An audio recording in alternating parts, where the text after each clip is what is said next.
O'rtoqlar, assalomu alaykum. Sergeli o'zgarish Ma'rifot masjidining yonidagi 1.6 sotixli kottejimizning obzorini ko'ramiz. Kottejga katta darvoza, kalitkasi bor.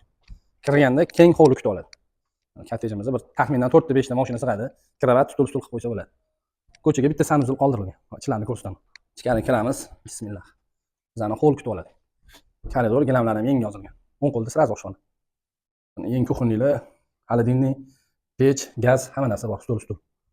To'rtta spanli, o'ng qo'lda zal. Mana zalda ham gilam, parda, konditsioner, lustralar bor. Spanli. Bu yoq birinchi etaj sanuzel. Ikkinchi etajga ko'rsatib o'taman. Ikkinchi etajga chiqdi, to'g'rida bizani detskiy xona kutib oladi. Mana shkafi, ikkita kravat, katta shkaf. Bu dars qilish uchun. Parda, lustra, hamma narsasi bor. Bu ham to'g'rida spanli, o'ng qo'lda ikkinchi etaj zal. Umumiy zal. Televizorlargacha bor. Spanli.